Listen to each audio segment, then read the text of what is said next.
The Florida Gators did some things really well in the spring, and they did some things that have us slightly worried. We're going to try to temper a few expectations and try to calm a few nerves today. Plus, we'll share something that you may not expect later in the video. We have Dave Waters back for another quick chat. Make sure that you are subscribed to Gators Breakdown because Dave has one of the best platforms. He is crushing content, and you so want to subscribe to all of his stuff. Dave, let's jump into the positive first. What are you most excited about coming out of spring? All throughout spring, Allie, we did hear, even in these scrimmages and in the closed practices, hey, Montreal Johnson, Trevor Etienne, there's a big run. There's a big run. These guys are still hitting big runs, and I know it kind of maybe tongue-in-cheek a little bit because this defense has been so bad, and it's like, okay, well, if they're hitting these big runs, is the defense still not taking its steps?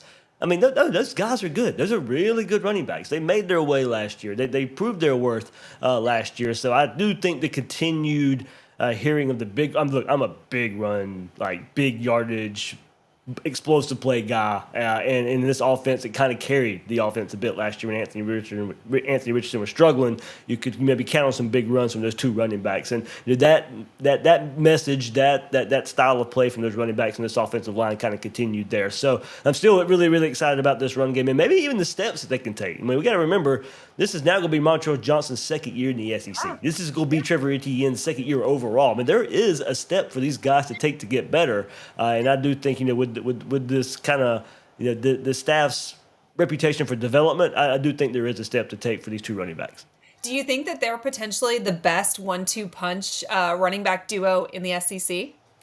I mean, it's up there. I mean, Alabama, whoever they always have, and they're bringing in a true freshman. Yes. Yeah, I mean, they're going to be 1-2. I mean, there's a couple out there, but they're in the discussion. I mean, they're absolutely in the discussion, and I think maybe Allie, where I would probably go as a next step for those guys, can they be more involved in the passing game? I don't know if Mertz or Miller, whoever's the quarterback, is going to be taking all the downfield shots Anthony Richardson took last year. So is the offense going to be not necessarily be dialed back a little bit, but now more of the short game in the arsenal for the passing game? And I do think that means a Montreal Johnson, a Trevor Etienne, maybe even somebody else there in the running back room, maybe getting more involved in the passing game.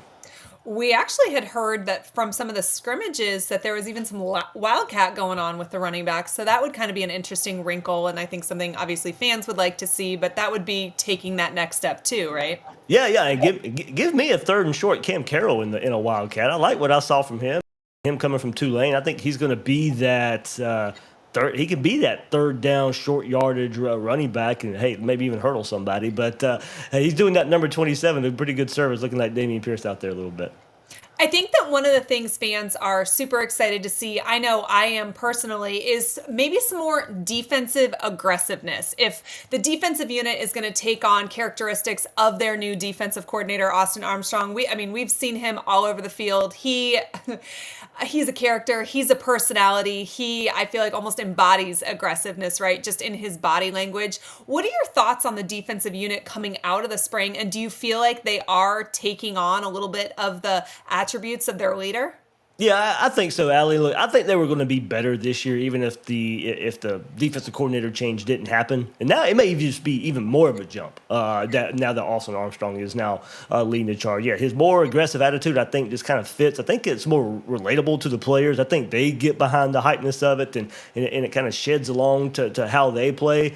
But going in the spring game, look, that was our first extended look at what he's going to do on defense. And look, there was plenty of pressure, there was plenty of blitzing, but it was still mainly just bringing four guys. You just didn't know which four would come. It was that creeper, that simulated pressures that we like to hear in defensive terminology of football right now. But yeah, they brought their five, they brought their six, but it was a lot of. You didn't know where the four were coming from. The offensive line was getting confused. Granted, it wasn't the full starting five offensive line out there for Florida, but I like what I saw as far as aggressiveness and kind of disguising what he would do in that aggressive scheme. So, Allie, I hope it means more turnovers for Florida. Hopefully, it means more sacks for Florida when it comes down to it. But I really think this aggressive scheme is going to do this team some good. All right, let's talk quarterbacks. We talked about who was probably ahead in our last video, but how concerned are you about the position as a whole? I'm still pretty concerned. You know, it's when last season ended and AR declared he was going to go for the draft. I kind of had a checklist for quarterbacks. You know, is this somebody who could carry an offense? And I don't think Jack Miller or Graham Mertz is going to carry the offense all that much. Is this somebody who can maybe make up for a bad defense? I mean, I want to say this defense is going to be better, but I've been saying that for the last 2 seasons, and they haven't been any better. So is it a guy that can maybe make up for a porous defense? And I don't think either one of these guys are either. So you kind of going back to that last video, I think Florida's defense is going to have to be better. I think the 10 guys around the quarterback is going to have to be better because I just don't think there's a lot of playmaking ability here from these quarterbacks to carry in a very tough schedule for Florida. It starts game one, and then you go to your Tennessees and your Georgias and your LSUs and improving South Carolina squad as well with a very tough schedule. So there's going to be points where these quarterbacks are going to have to put the game on their shoulders. I just think for Florida's sake, that doesn't need to be a whole lot. So, do you think that if you're, let's say you're Florida's coach, right? You're Billy Napier. Do you think that you just go with what you have, pick your best bet? More than likely, that's Mertz, but whether it's Miller, whatever, or do you test the waters in the portal, either for a guy who could potentially be the starter, or because you don't have a lot of guys in the quarterback room, so you're just looking for a depth piece? Or do you look at reclassifying Austin Simmons? Like, where is your move here? I think Gator fans are not convinced that the starting quarterback is currently on the roster, but it would be pretty risky for him not to be, right? Yeah, I think it goes. And Billy Napier's been pretty straightforward. He wants 4 quarterbacks, so they got 3 right now. And if Austin Simmons reclassifies, there's your 4th, and I think they're okay with moving forward with that. What I don't know is, and I know it's been thrown out there, I mean, the portal right now, there's not a lot out there at the quarterback spot. I mean, it's a bunch of same of what you already have. So, but if somebody like a Malik Murphy at Texas puts his name into it, I think that does change some things. I don't know Florida's interest there. I know it's been discussed in other places as well.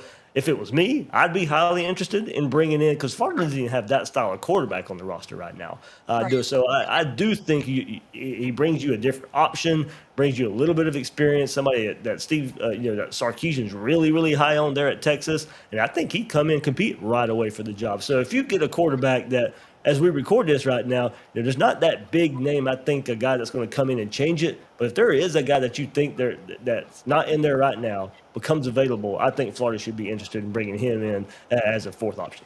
So let's say Murphy becomes available. What's the likelihood that he could win the job having essentially just fall camp under his belt? I think having some going through spring at Texas, I don't know necessarily. I haven't followed Sark's offense to a T. You know how similar it is, the terminology and all that. But we've seen it before. We've seen players come in the fall and be able to hit the ground running. I think he put himself firmly in the mix, and I really do. And his athleticism would also be a separation that the other guys just don't have. So, I do think he could come in right away as a different style of quarterback and put his name into the mix. So that would not deter me whatsoever of trying to maybe bring somebody in like that to go into a fall camp battle. All right, so enough about the quarterbacks. Are there any other positions that you are really concerned about for 2023? Wide receiver behind Pearsall. While I am excited about the true freshman, it's still dangerous to want to rely on true freshmen. And so you just don't know when the lights come on how they're going to perform. I'm high on those guys. I think they can do it. A little more optimistic that they can do it, but that's still a concern of mine until they actually do put it out there. And then again, on the other side of the ball, safety. I think, Kamari Wilson back there right now, Miguel Mitchell, those guys started some games last year. They're second-year players, not a lot of experience, and then behind them, you probably are relying on some true freshmen. But I do expect maybe a transfer portal guy to go in there too. But either way, you're going to be young. Either if you bring another transfer in, they're going to be young behind that transfer. So, and that's been a sore spot for this Gator. I mean, the whole defense has kind of been a sore spot, but that's been a sore spot for really, really bad for the Gators the last couple of years. So, I like what Florida has up front on defense for the first time in a while. I like the athleticism at linebacker, but they're at safety right there in the middle on the back end of that defense. I still have some concerns. All right, let's talk recruiting. UF is crushing recruiting right now. They have a top 5 class, and they did a really good job last year of kind of out recruiting their record. Do you think that a rough year could have a bigger impact on recruiting than it did for the 2022 class? I think it can. I think the further you get away from year one, I think results on the field do start mattering a bit more. In year one, it doesn't. And there's a lot of history that shows year one results don't really matter all in the grand scheme of things of putting the class together.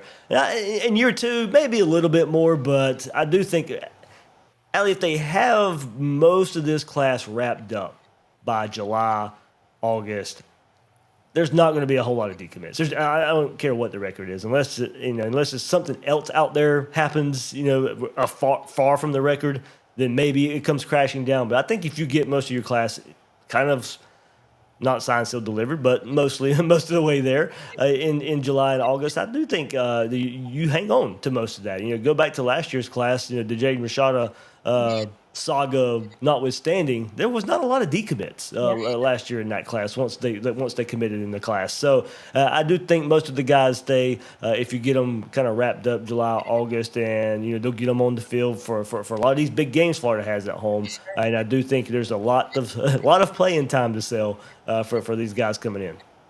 UF has done a pretty good job in the portal. What is your confidence level in Napier to be able to really add immediate talent to the roster during the spring portal window?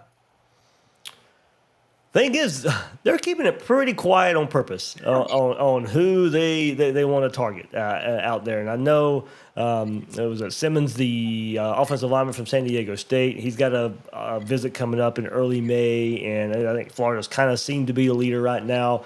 Hey, look, that would be Florida's 4th transfer along the offensive line when you go back to the previous transfer cycle. So he'd be an instant plug and play there along the offensive line. I think the positions they're going to hit are positions that they want somebody to come in right away.